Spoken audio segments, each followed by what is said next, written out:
up on a lot of people because we had IM Katowice that off week, but this one's arguably more important than their first matchup, Riv. All right, so we are into picks and bans. You can see Dyrus and Aframu staring face to face there on the split. Let's get this one underway. Hecarim is going to be our first ban out. What are you guys actually expecting to see on this list? I wonder, because it's weird because there's some things that are contested and some things not. Hecarim makes a lot of sense where it's more of a Zion Spartan, that carry sort.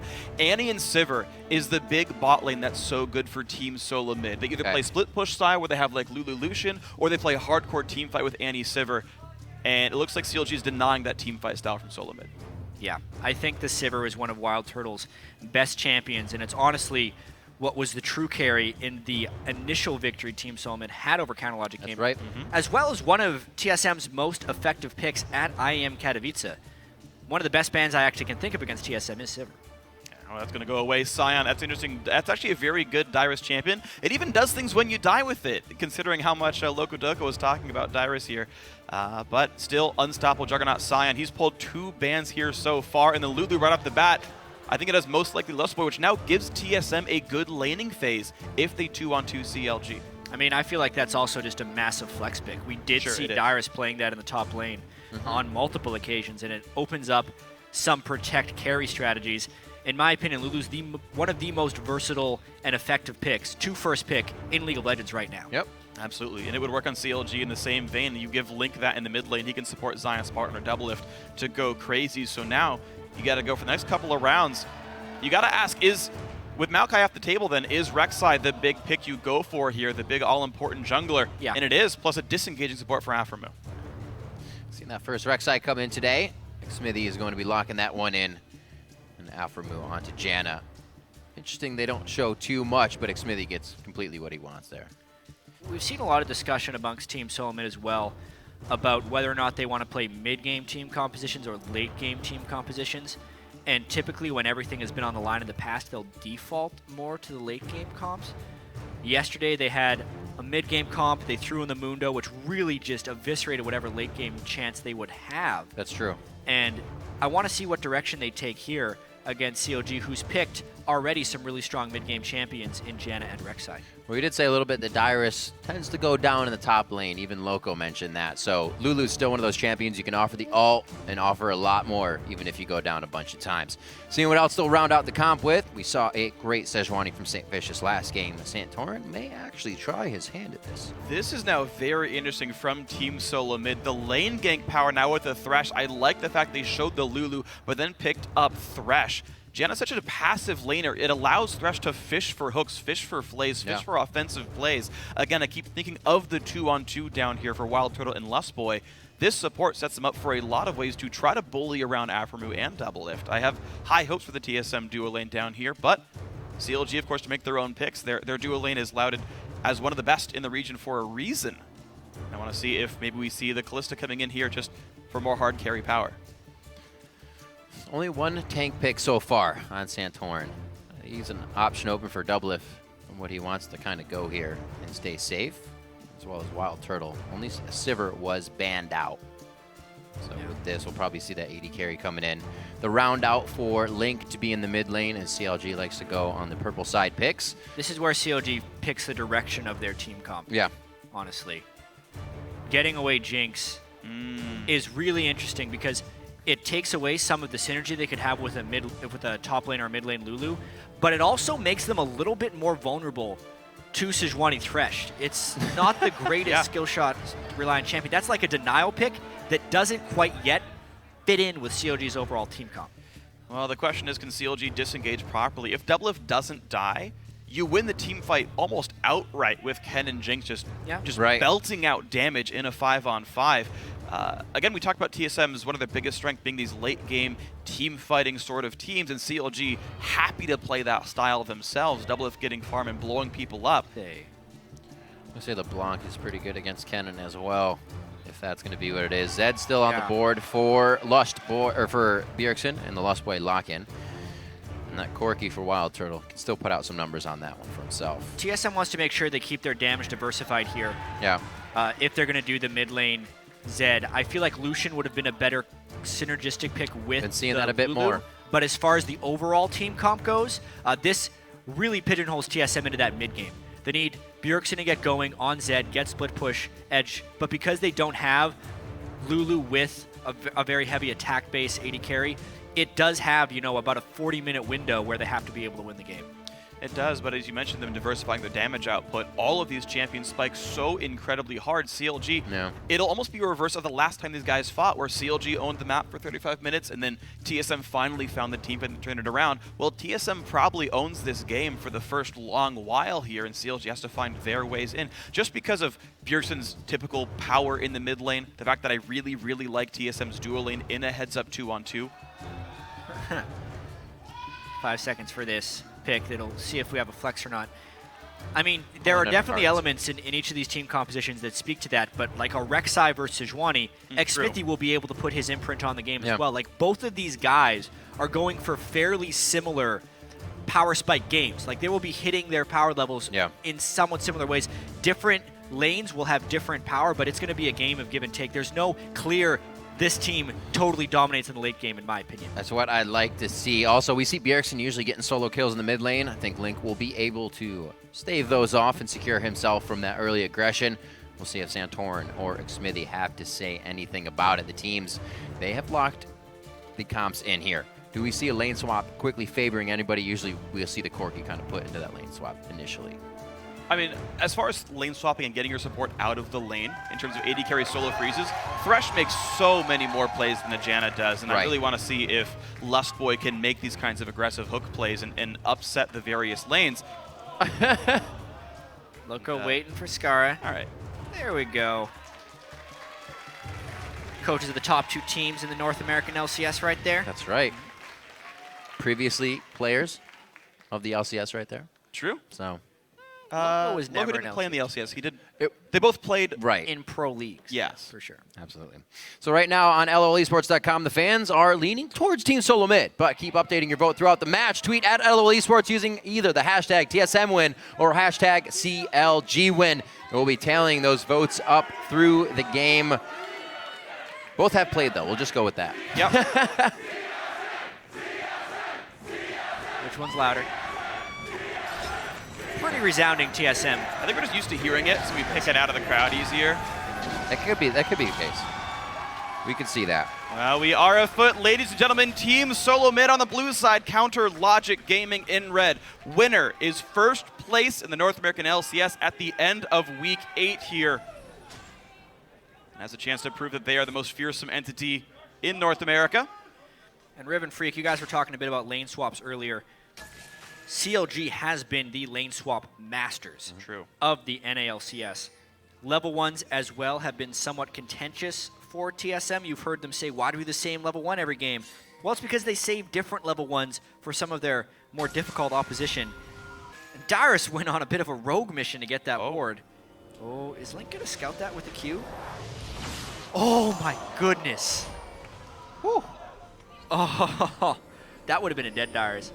That is some good prep work by CLG to kind of see the counter-invade rules that TSM goes for. But all in all, TSM with a good defensive ward as well knows about the CLG invade path, plus the wards themselves going down.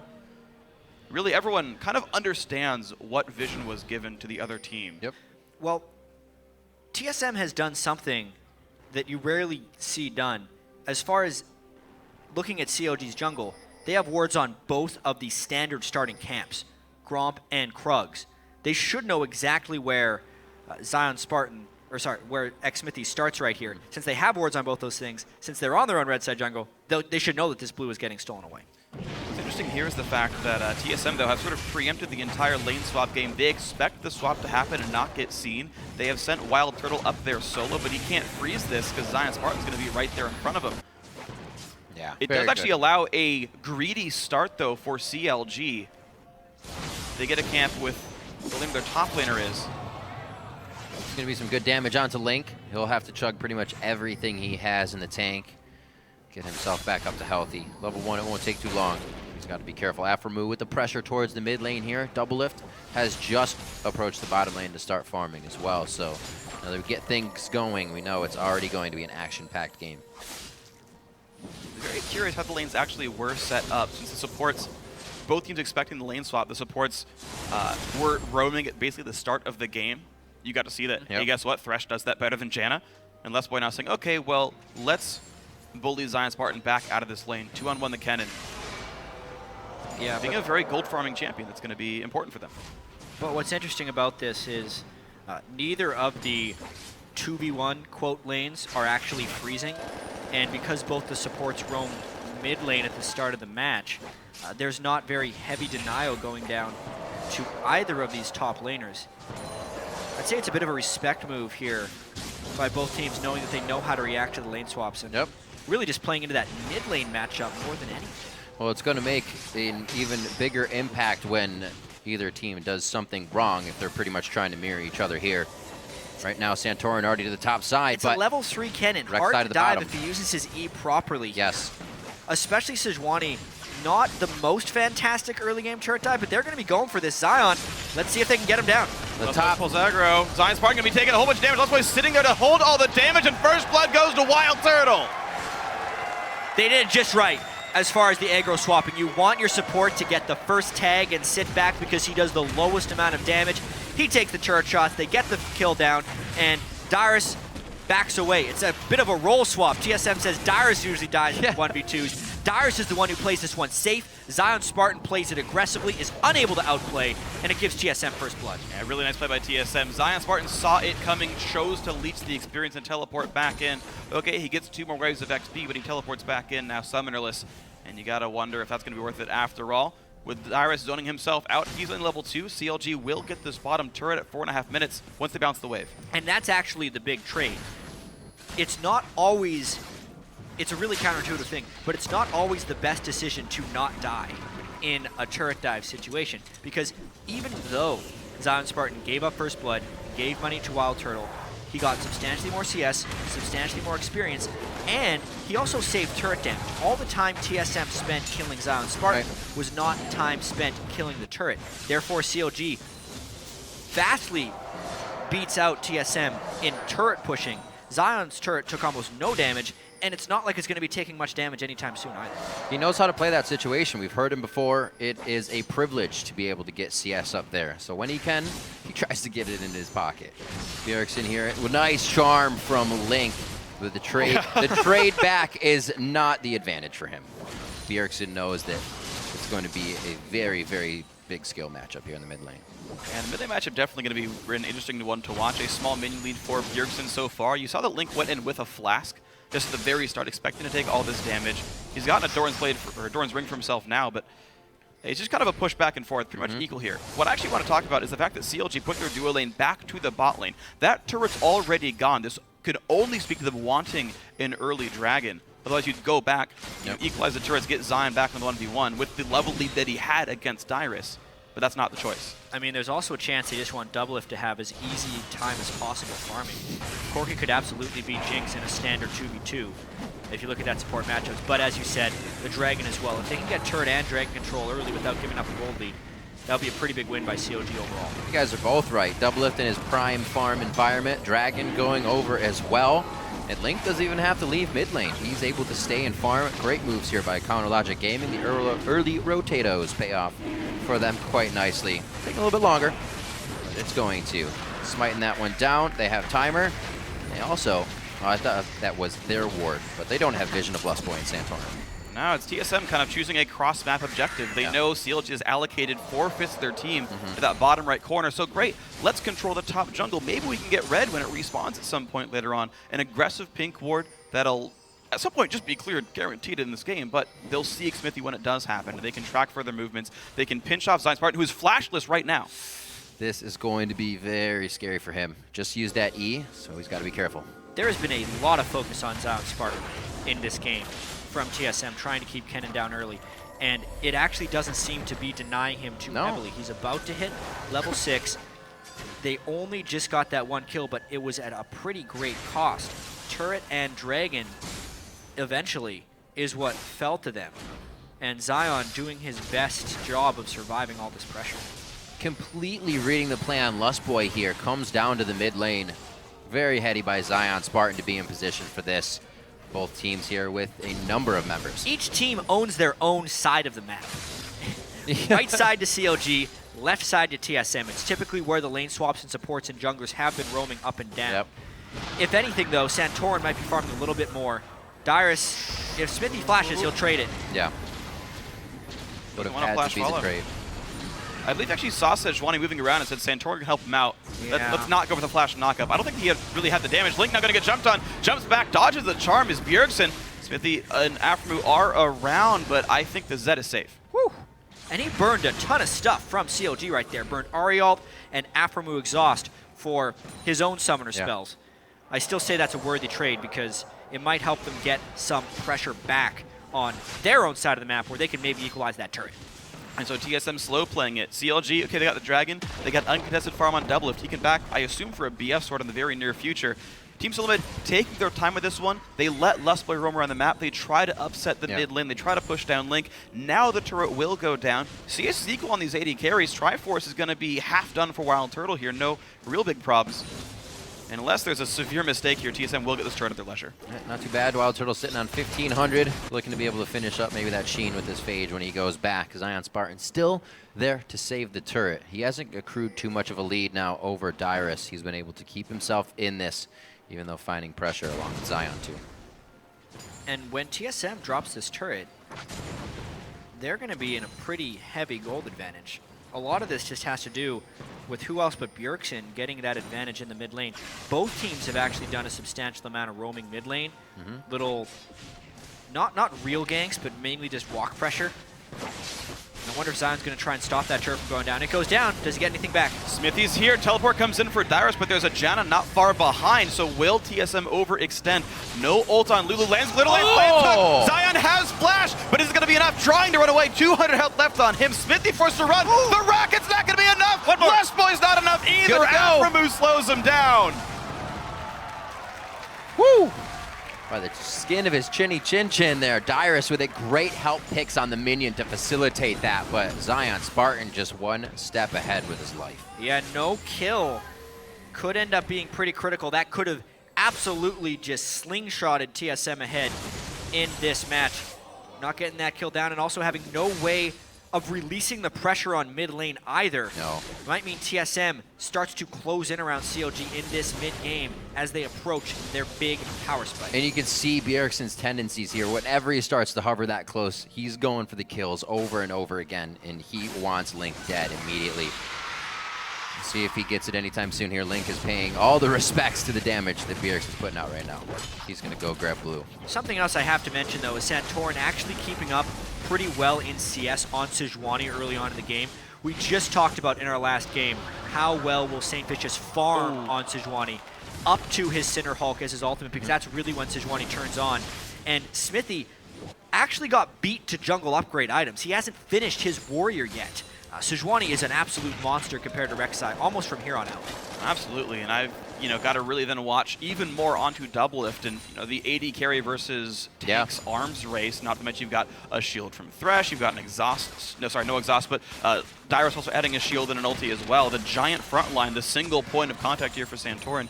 And of course, there are so many ways to disrupt Doublelift as well. If Bjergsen can do something funny, if Lustboy can zone him out, so potentially worrying mid game here. And one of my favorite evolutions of TSM playstyle throughout this year is the freedom they're giving Santorin to play other stuff. Initially, it was just, okay, you can only play supportive tanks that help Bjergsen. We've seen him games on Nidalee. They're letting him be an early adopter of the tank meta. They're letting him take a little bit more farm. And every time they allow Santorin more freedom, it seems like it improves the team.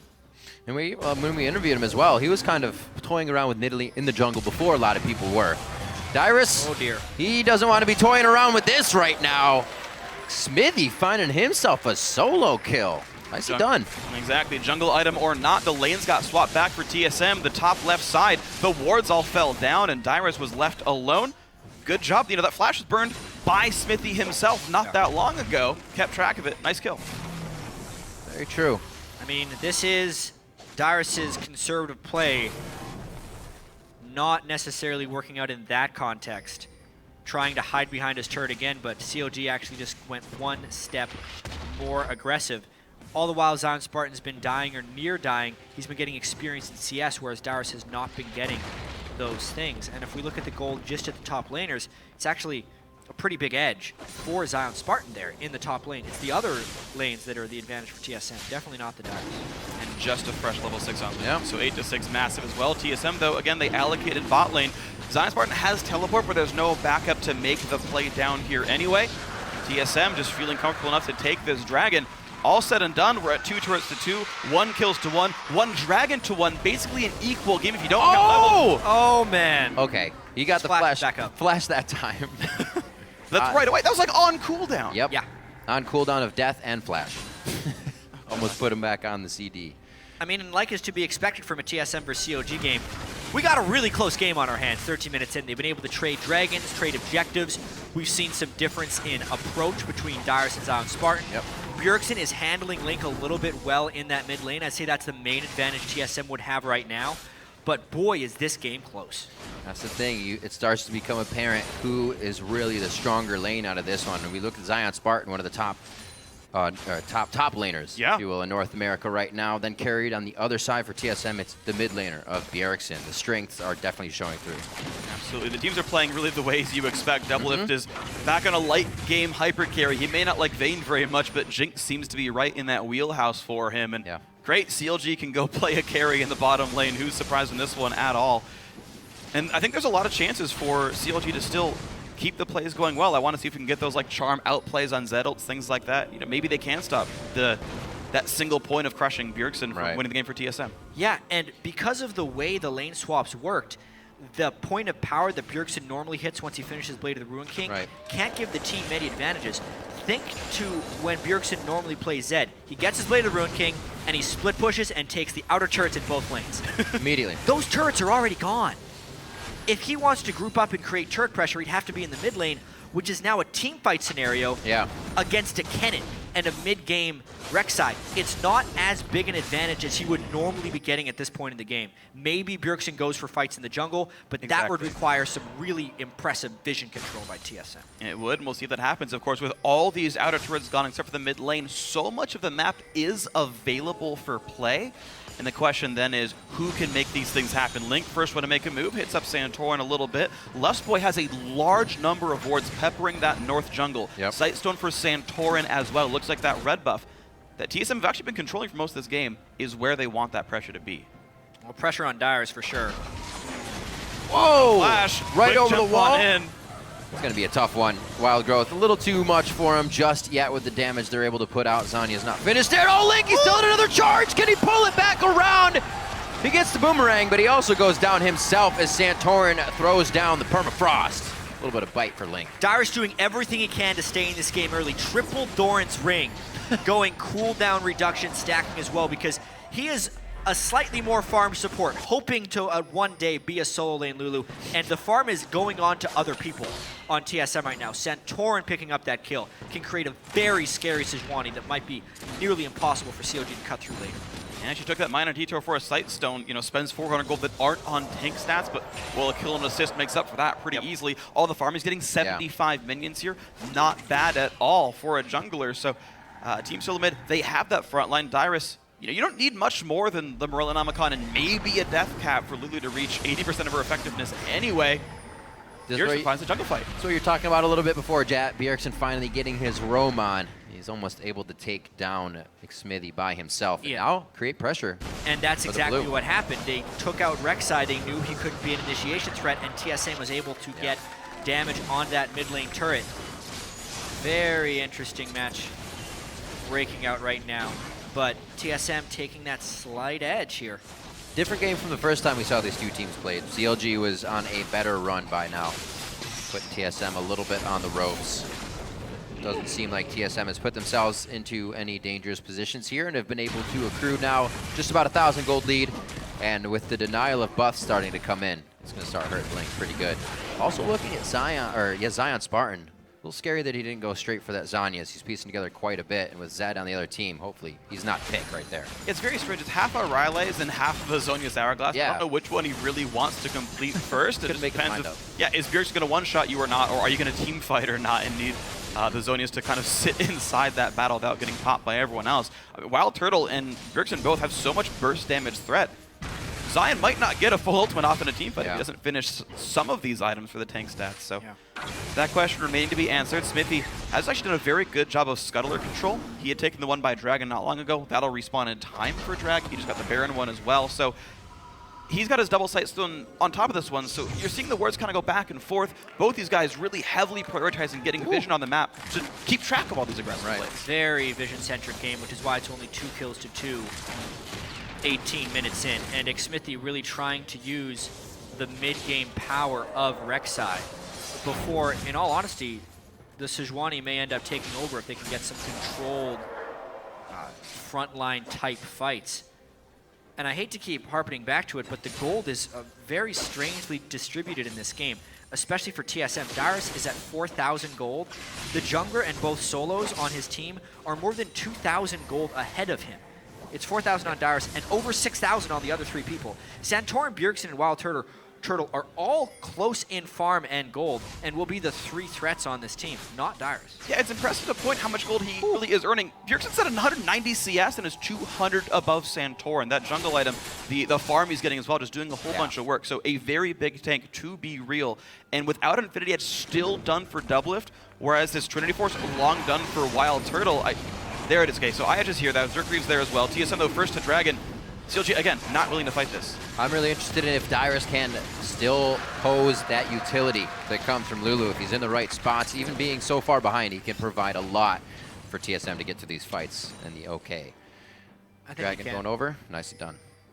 As far as top laners being behind, you'd much rather have your Lulu behind when keeping support carries than a Kennen behind who needs to be in the middle of the fray to be effective. Well, the choice and pick for Darius on that Lulu from Champion Select had more than one reason, for sure. We even heard Loco Doco talking about how he goes down a few times in lane. Doesn't phase him, he knows that dance. As Wild Turtle now starting to roam around, at outer turrets are down. He cleans up the CS in the mid lane, which is quite even between the AD carries. Looks like he's going to start spiking towards a Bloodthirster after this Triforce. Alright, so a very safe build for Wild Turtle. Wants to make sure he can withstand damage from Kennen. And you do expect with Flash, Zion Spartan will reach the back line, and Wild Turtle will have to recoup after taking 600 or so magic damage and getting stunned. So a bit of a more defensive play style from TSM. I mean, you can see that with the tank jungler and the supportive top laner here, really just biding time for Bjergsen to keep wreaking havoc around the map. All 3 outer turrets have been gone for a while, but TSM with 2 dragons in a row means, yeah, you know, they are the team that seems to be owning all the movements around the map. CLG playing second fiddle to them, playing reactor to them almost entirely. And you have an unsafe AD carry in Jinx where trying to push can just leave you hooked. It's true. It is difficult, though, for TSM to get the pressure up in this game. Smithy has that huge network of tunnels that TSM is trying to demolish. If TSM wants to commit to a push, they leave themselves open to that sneak from Rek'Sai. Killing those 3 tunnels on that side of the map could be very critical. While Rek'Sai was shown down here. And now it might become a bit of a split pushing battle. CLG wants to force TSM into rotations here to maybe find a charm and maybe get Doublift going on some of those resets. Very tactical game we have, TSM versus CLG here.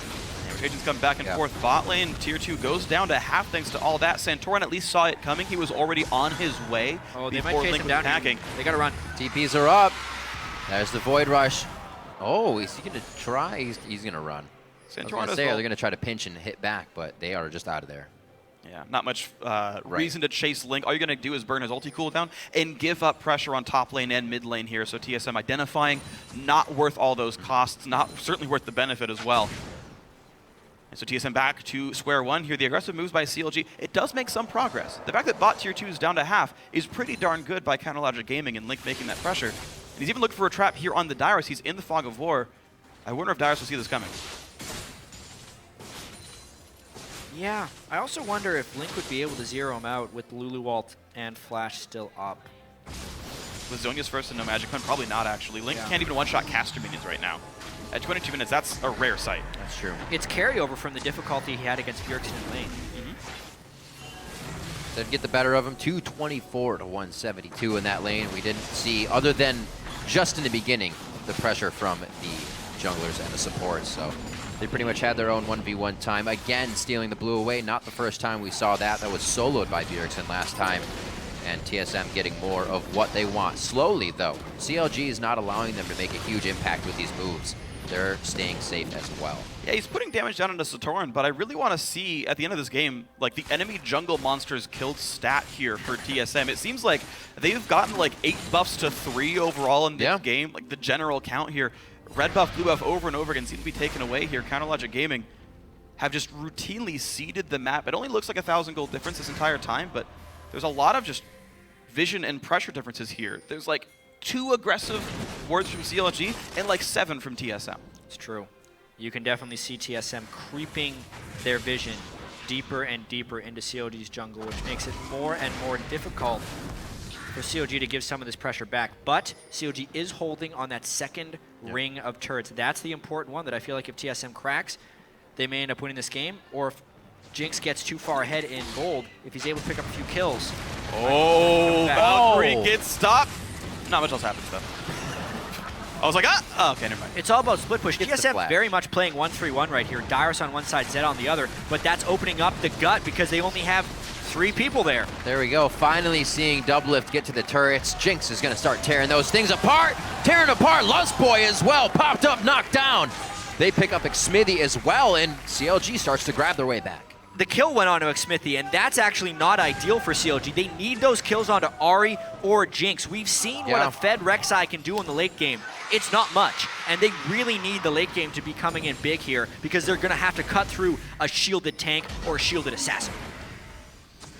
So then how does CLG cut through these champions? Well, Jinx still only halfway down to the Phantom Dancer, of course. Doublelift's item inventory very full because of the early Vamp Scepter he picked up, I think due to his fear of Zed's damage output, but that delays all these item spikes. He thankfully managed to push a turret down. That was cool, but about 600 gold, 300 gold away from Phantom Dancer, still has to wait on that combined, but Dragon's up, I think before he hits that mark. Would have been nice to have 55 crit chance right here. Could very well be Dragon 3 for TSM. I feel like they still have that pressure advantage. Doublelift not hitting the item thresholds quite yet, but Bjergsen, he has. And honestly, with the Morellan, Omicron, and Dyrus, as far as the support of top lane Lulu goes, he's there. Yep.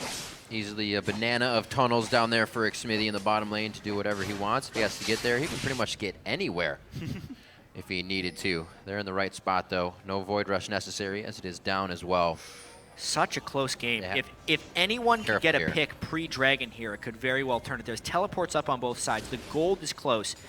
There is a Zhonya's Hourglass, at least onto Ahri.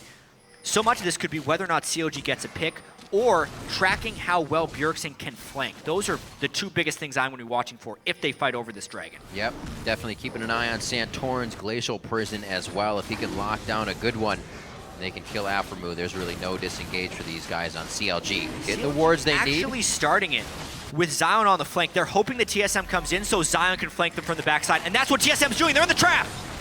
There they go, big lightning storm comes in, and now it's Xmithy off on the side, gets the death mark on him, flashes the wall. Bjergsen chases, looks like he might get the kill, and he will. Out he goes. 1-for-0 chase on Bjergsen, though. Link likely to get this kill. The rocket misses, the charm misses. Bjergsen gets out. Wild Turtle, the center of attention. Monsooned onto the wall, trades back onto Aphromoo, but it's still a team fight. That's more kills for TSM, but it's a red buff Doublelift. Flashes a zap, Santorin gets out here. CLG forcing TSM away, but actually loses gold on this one. How does Bjergsen dodge so many skill shots? Barely escaping that one. The only thing that kept TSM positive in that fight, but they actually fell for CLG's bait right there. Look at us, we're starting the Dragon, but you're stronger than us. Well, that's because Zion Spartan was waiting for your backline in the brush. Now they come back with Rek'Sai. They even these Dragons as long as there's no steal. Does not look like there will be one. They exit stage right real fast, and CLG mounting their own comeback. I wouldn't even really say a comeback. The back and forth is slightly being won by them, we'll say. Super close. We knew both these teams had pretty heavy mid-game compositions, and we look at the start of this game. Great flash by Xmithy. Bjergsen has to burn all his stuff on the utility tank right there. But remember, Wild Turtle had to go all the way around the side of this fight, which is one of the reasons CLG was able to chase through so well. But Bjergsen, left, right, back. He dodges every single one, and they end up equalizing the game. 4 kills to 4, 3 turrets to 3, 2 Dragons to 2. What else would we expect? Well, maybe at the end of this one for CLG fans, the scoreline between them will be 1-1 in the regular season. I mean, what a way to set up a potential playoff fight at the very end of it all. But TSM also, I saw some miscommunication at the very end of that fight where Wild Turtle went sort of on the top side of that cliff and like Dyrus like way back there, so was Lust Boy, and like didn't seem like they knew if they wanted to fight or not. And Wild Turtle was a casualty of that, gave CLG that kill, gave them that dragon. So now the question is, we're back to a 1,000 gold game. Yeah. Basically just having Zion Spartan sit top lane and freeze like forever. The lane is finally pushing out now, but he's been under that tier 2 turret most of this game, acquiring items. Ready with that teleport to come down and give help if necessary. Really getting the Zanyas is something he needs to do, and he's kind of been focusing on that with this wave clear on the top. All around the map, it is looking good for both teams. This is exactly what we were expecting coming out of this one. It was TSM's game last time, which put the overall to 9-8. It looks pretty even on the boards, 4-4, 2-2. If CLG wins this, they're 9-9 overall all-time record. So they want to get that. They want to even it up just as much as the score is right now. TSM looks to pressure now the top turret here, and they're not uncontested. Yeah, Where's it's CLG? time to do Zed split push. They know W8D2 wants to continue to farm a little bit more. W8D2 really wants that Phantom Dancer to go along with his Bloodthirster that he built early to prevent some assassinations. But they might just be trading outer turrets once again. Everything in this game has its equal.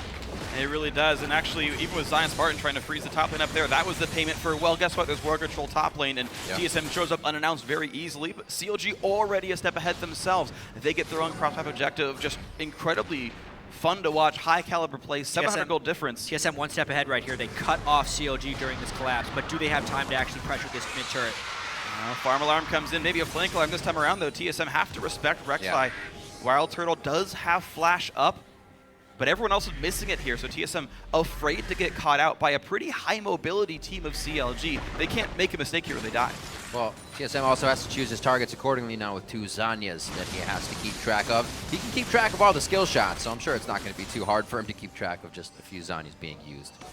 This one could get tight real quick. We're starting to approach towards the Baron. This is going to get cleared out, but it'll also draw some attention from Team SoloMid. Smithy pulling some attention right there, loses a third of his health, even though he's got a good amount of armor items, to be completely fair. He knows Bjergsen targeted him last fight. Dyrus not exactly a huge threat, nor is necessarily Santorin. At this point, Bjergsen really needs to find damage on a double lift. Yeah, that's pretty much his only target. Hopefully double lift doesn't have that shield built up. This has been such a well-played game, honestly, for the first 30 minutes. Yeah. We know both teams have been trying to hit these power spikes. Bjergsen with the Blade of the Ruin King trying to get in the split push, but there was nowhere for him to go. Like Smithy kind of kept in track with the tunnels. In the Dragon team fights, CLG gets the flank at just the right moment. It's such a hard game to really pin down who has the advantage and when will they be getting the advantage, because there's individual champions and players that understand when they're weak, but within these team compositions, there are other champions that are getting them through to that point.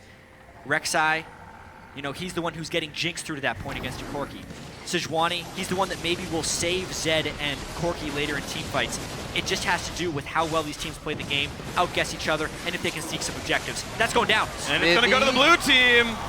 There's the ultimate coming from Link, but he doesn't want to go over the wall. They give that over to TSM. I thought Smithy might have tunneled, but the rest of the team was not ready for an engage. So, wow. If the push from Bjergsen wasn't tough enough just a second ago, give Baron up to everybody now. Sneaking that Baron could be the turning point in this game. A slight lapse in vision by CLG. They had so many Rek'Sai tunnels and wards in their jungle throughout the entirety of this game.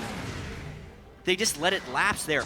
The big thing that I think led to that is when CLG traded the bottom turret for the top lane turret, because that meant they didn't have time to move their vision while TSM was responding. And in retrospect, that Baron was the result of 4 or 5 minutes of rotations of TSM. They realized CLG never had time to ward the Baron area, what they wanted, and they just went for it. Yeah, you mentioned 4 or 5 minutes ago. I mean, Zion Spartan, again, freezing top lane all day long, finally punished for that when damage comes in enough that allows TSM to make these aggressive plays.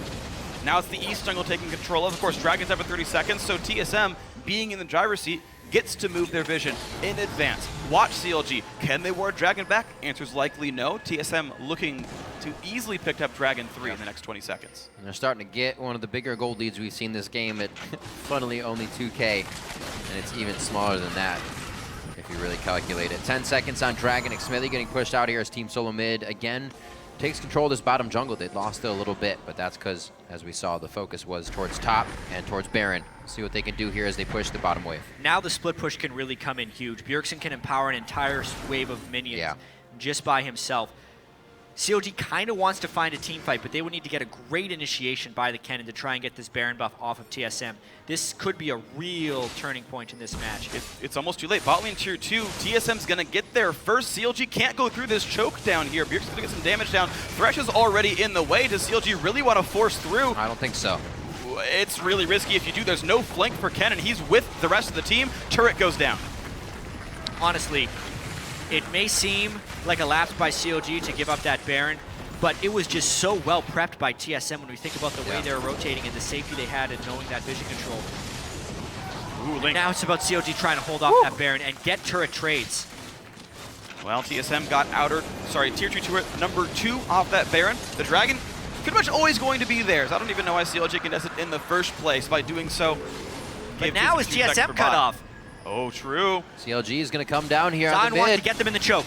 He's hoping to flash in. He goes. That hook being missed. Slicing Maelstrom goes in. It's going to Lustboy locked up as well as Santorin in the middle. But the back line of damage dealers is still able to do what they need to do. Wiping out Counter Logic Gaming now. Aframu is going to be the next. The rocket misses. Doublelift does have the quick silver sash, but it's already been used, and he can't cleanse the death. Doublelift, come on. He gets out alive. That was Aframu going down in the fray of the fight. Get a little excited, and TSM may actually give chase here. They're definitely going to go for the lanes. Wild Turtle will chase down to make sure it's death all around the map. He does eventually die. TSM, they're going for the base. The power of the choke point. Zion Spartan thought he was catching TSM, but he ended up catching CLG themselves. The Sejuani ultimate with the Corki AoE was devastating, and CLG gets completely destroyed. 5-0 ace. The question is now, what does TSM get out of this one? 2 turrets in the mid lane, and they don't want to risk the fight, even though Doublelift is still dead. No comebacks allowed, TSM. They saw what happened last time around these guys fought, and one misstep cost the game. So this is the engage. Zion Spartan thinks he can go for this one, but TSM's battle lines are so well built. Yeah, and Rek'Sai's behind kind of cut off. Link there took a huge amount of damage before he was ready, so he could not play his Ahri. That the flank kill by Bjergsen, but then mainly the Sejuani ultimate into the Corki damage destroyed them. There's that mid-game power spike that Corki is still in. Doublelift, because he's built so many defensive items, wasn't quite at that point yet where he can free hit for success. And now, maybe it's too late. 3 dragons and 6,000 gold. Man, that looked like a really good ultimate from Zion Spartan. You almost can't ask for more as Kennen flashing it. But that's the problem, is you have a defensive team. You have Bjergsen not getting caught in it. Santorin's a tank. Lustboy's a tank. Dyrus is ults Wild Turtle, who built Bloodthirster second. Nothing's dying there by the basically no Magic Pen Cannon. And Doublelift, I think, didn't even have Phantom Dancer there. Jat, you were talking about the defensive build. Bloodthirster's second item, weirdly, Quicksilver and Sash. QSS before his Phantom Dancer. Exactly. So just there isn't damage on that build. CLG not realizing who does more in a fight in that game. Doublelift only now is actually as powerful as Wild Turtle. Only now. Yeah. Going for that Bloodthirster quite fast as they approach the turrets. Able to take a few more shots when you're doing it. They have a nice rotation here. They waited long enough. Very risky to wait in the enemy jungle while you have an exposed inhibitor. Dyrus snuck by, though. He doesn't want to look for the slow just yet. Looks like TSM now CLG's in a little bit of trouble of getting collapsed on. TSM just wants to stop recalls while Wild Turtle pushes this mid lane. Well, here's the thing. They might just let him go. They're going to. Despite the 7,000 gold deficit, though, I really think the Phantom Dancer being done shapes the game a little bit here. You've got the Magic Pen finally done for Link, the Phantom Dancer here for Doublelift. He actually deals meaningful damage now, and Santorin, the only guy with a ton of armor.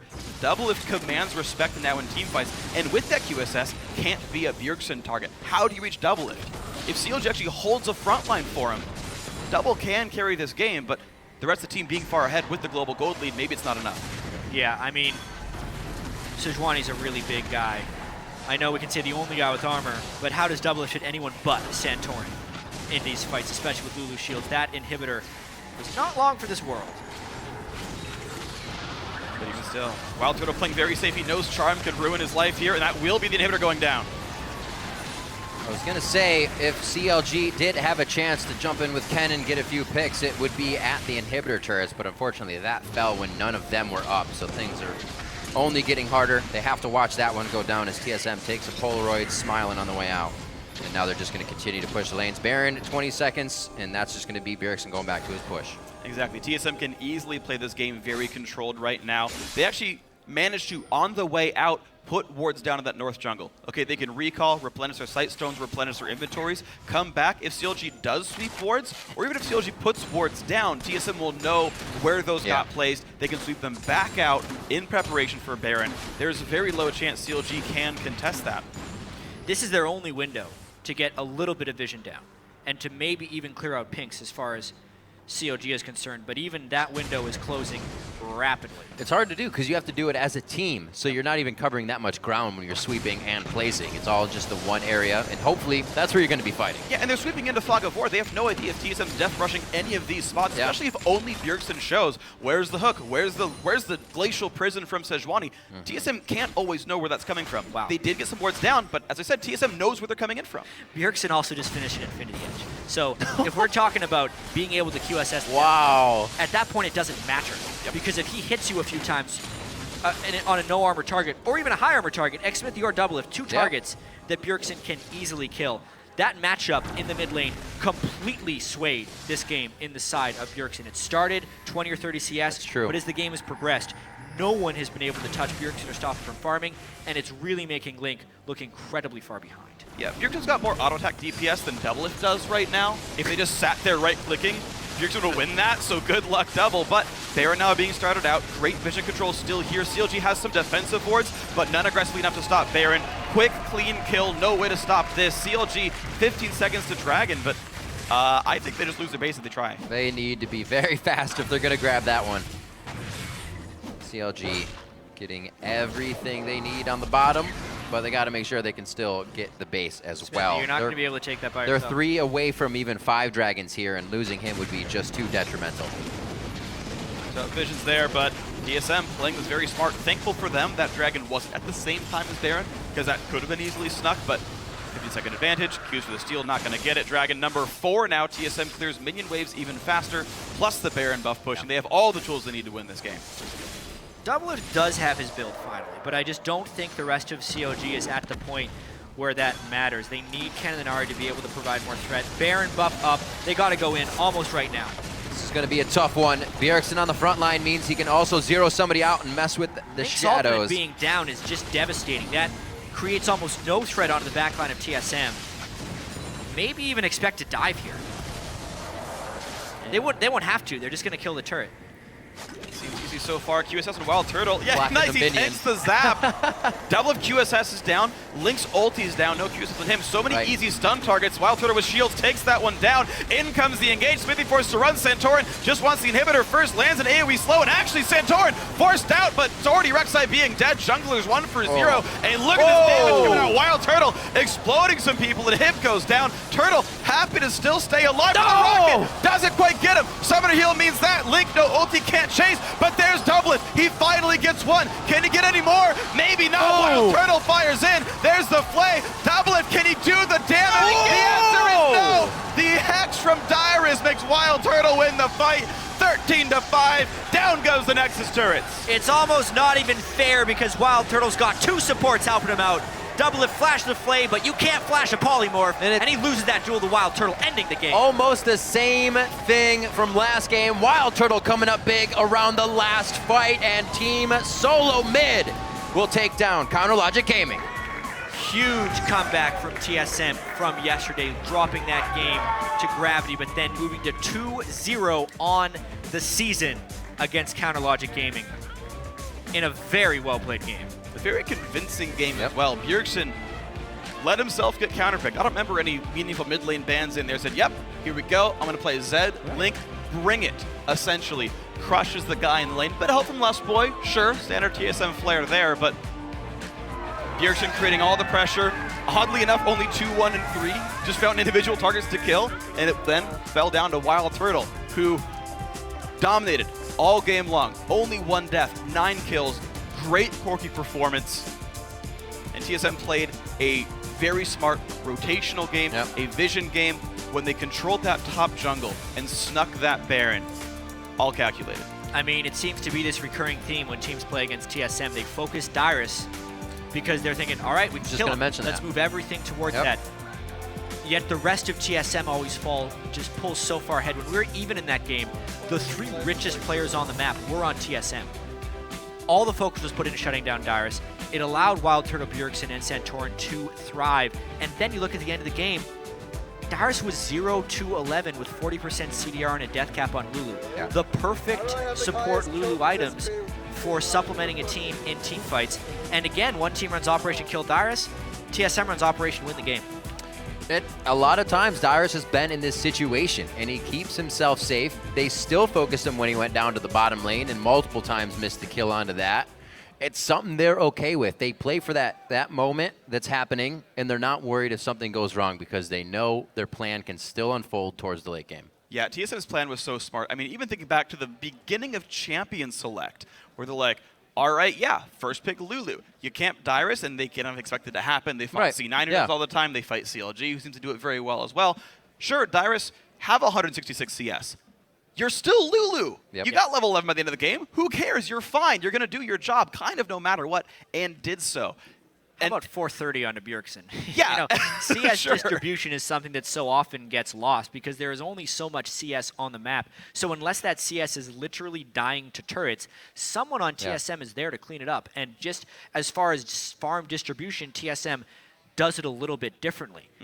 AD carry-wise, I mean, that CS was going to double lift, but the rest of the team just wasn't there to support him. Like, this isn't to take away anything from CLG. Like, that was an incredibly close and well-played game. But the vision control, the rotations, and the Baron that TSM was able to take is what decided the game. But it's not like that was CLG making a terrible call. TSM just got that slight edge, ran him around for 5 minutes, and realized where the ward hole was. I think also what was a big thorn in the side of Chronologic Gaming was, as he was saying, not mistakes, but when they lost that fight in mid lane, that they thought they had the flank on. They thought they got faster. They're faster than Team SoloMid. That'll make you second-guess yourself going into the next fight. That's something I actually really dislike about Doublelift as a player. I'm a person who really likes looking at item builds and the mathematics behind builds, and he builds so overly defensive. He just doesn't have contribution to the team. And CLG are a team that's used to getting ahead early game. They're used to every 20-minute game they ever play, like, oh, we're up 4,000 gold. And so Doublelift buys a QSS to being like, oh, well, I'm not going to get picked off. So I'm at parity with the enemy AD carry, and I'm not going to die for free to Zed. Well, guess what? Turtle's got more gold than you. If you stop and buy a QSS, he's at way more gold than you. Wild Turtle's going to destroy you in a team That's like one of the things we used to talk back in the day. If he builds an Infinity Edge, you might want to match the damage kind of thing. Simple. And that was, I think, a big weakness where CLG took a team fight that they literally could not win. Whether Baron buff timed out or not, they weren't powerful enough yet to take that fight, and you saw what happened. Nope. So now it's 10-8 in overall matchups between these teams, with TSM pulling away 2-game lead. 2-0 here. See what CLG can do in the upcoming splits or even towards the playoffs. Let's right now toss it over to Kobe and Zyrene at the Telestrator to help us break down that win. Thank you, Riv. We are going to break down that game. Congratulations again to TSM, by the way. Really impressive win. So that's going to be 2-0 for them this split against CLG. And, you know, great pick bans, first picking the Lulu away. Great individual play, especially Bjergsen in the mid lane on that Zed, really bullying Link. But we really should break down one of the team fights. And, of course, the team fight they were just talking about when there was a transition from Dragon over towards the mid lane. Let's pull that one up on the screen here. And we'll walk through this one. Now, everybody remember how we started this? TSM did have the lead and gold. They had just gotten Dragon, and they were trying to make their way to defend the secondary turret. And CLG were deciding if they wanted to try and burn down the turret or actually go for this team fight. And it looks like they got caught in between. Yeah, they do still have Baron buff up at this time that they got off of a bad back from Doublelift. And so they get the Dragon, and then they start barreling towards this. They don't really have the inside track here, but you start rolling the clip out here, and you're going to see as they come up, Xmithie's behind them. They're going for a flank here, and Zion Spartan is off on the side. He thinks this is a good time to go in, and he does. Now pause it here. Right now, Wild Turtle took no damage from that. He is sitting at full HP because Bloodthirster shield, and he immediately got the Lulu shield on top of it. Also, Doublelift is still putting his damage towards the turret. He is not a part of this fight. This is essentially a 3-on-4, and Aphromoo wasn't a part of it until just now where he walks up for a Howling Gale. Before that, this was all TSM, and Bjergsen is actually soloing Xmithie off on the side on that Rek'Sai. So this is not a good fight.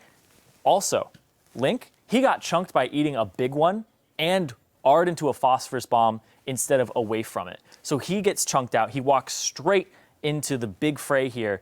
And the follow-up from this is actually quite beautiful because as soon as they reconvene and Doublelift is like, the turret's done, he gets hit by an amazing Sejuani ultimate from Santorin. Yeah, the two main things you want to keep track of in this team fight are the two big AoE CCs from both teams. Zion Spartans, which has already been used, and Santorin's, which he holds on to until they regroup up, and then he gets that great AoE. The thing is, CLG weren't able to use Zion's ultimate effectively at all. Neither damage dealer, gets to add much to this team fight. As you said, Doublelift is on the turret, and so that's why everyone's thinking, oh, there's no damage being dealt to TSM during this Kennen ultimate. Because there's a Sejuani sitting in front, and nobody's actually attacking. Yep. So we can continue to roll the clip out here, and you're going to see Santorin waits for it, and then he's like, oh, perfect. 3 people group up for that ultimate. Link still has Zonya's Hourglass at this point, but he was chunked below half HP just from the get-go from Wild Turtle landing 2 skill shots back-to-back. Oh, man. Flash just sells your support out there. So Doublelift actually just gets chased down after that, and it's the ace. But that was really the game-turning point. And what allowed that to happen was the Baron taken off of that one ward placed in the middle. Like, replacing your turret with a ward when you push up is so crucial, and a lot of people overlook that, but it's something that paid off immensely there.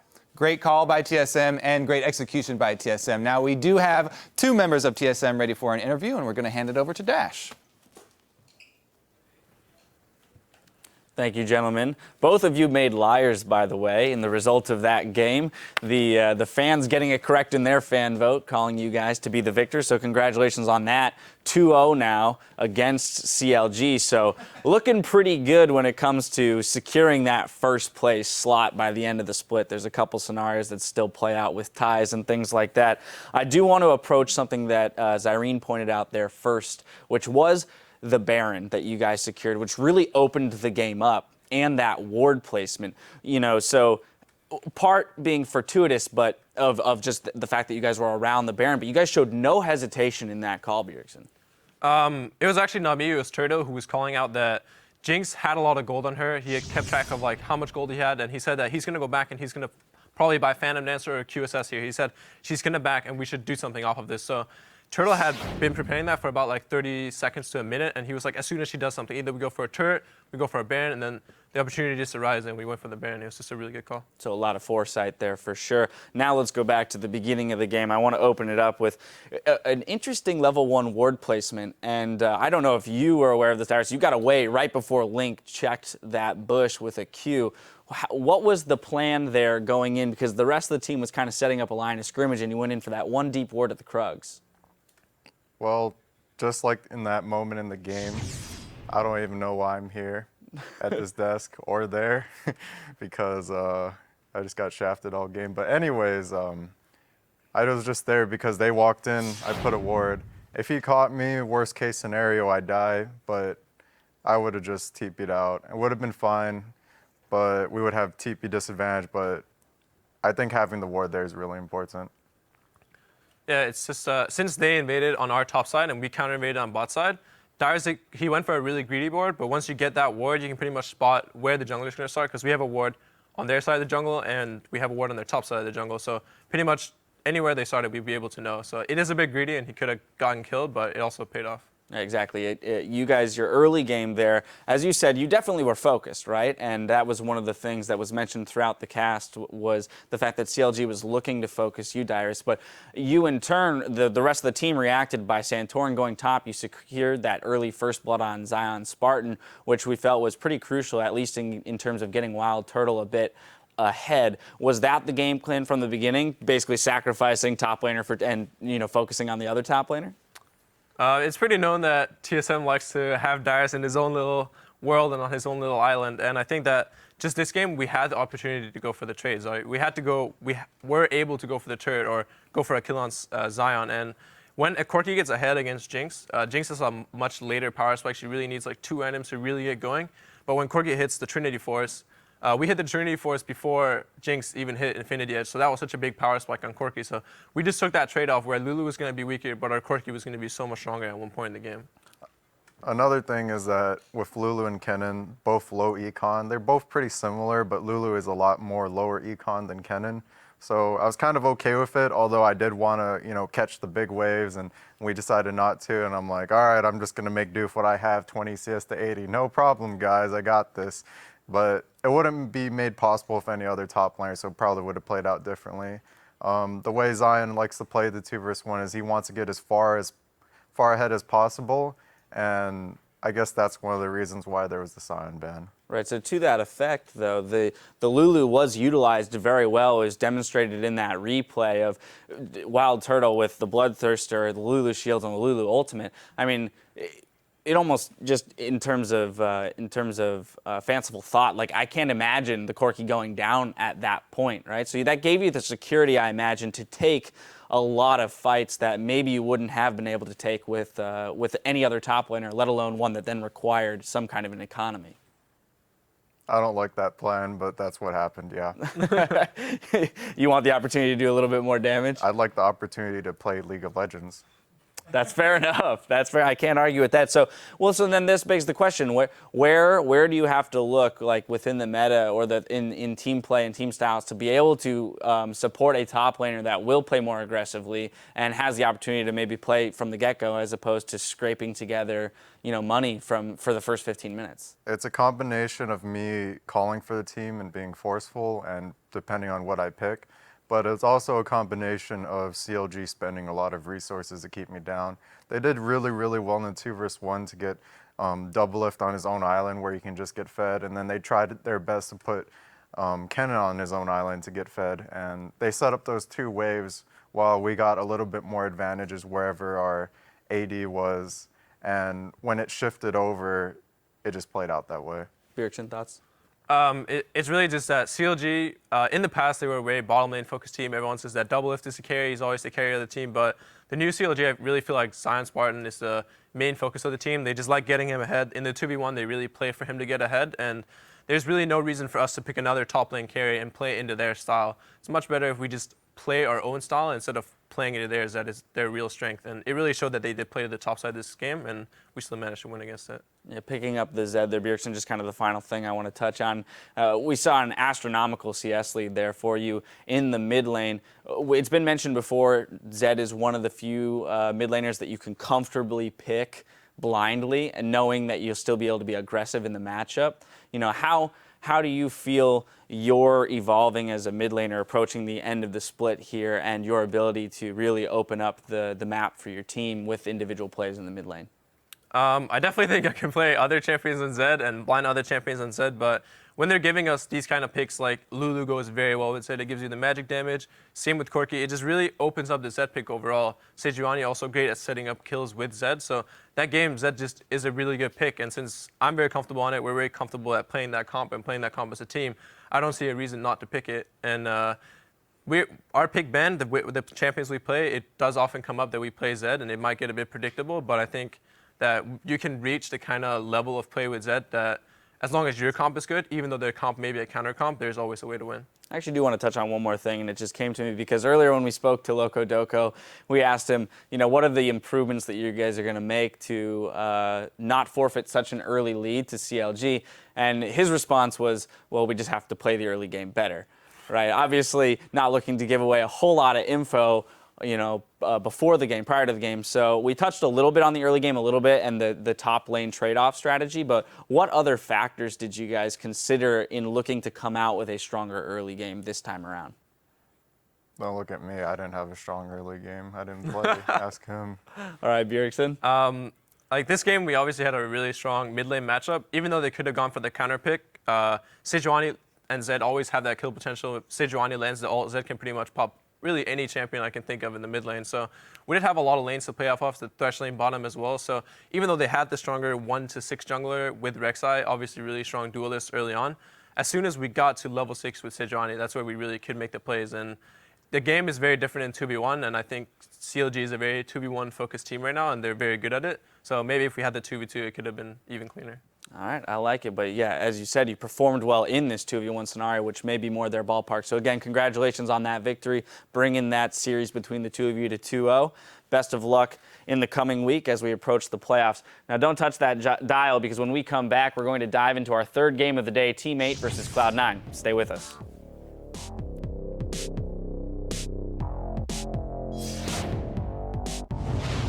Alright guys, let's get our game face on. Game pace.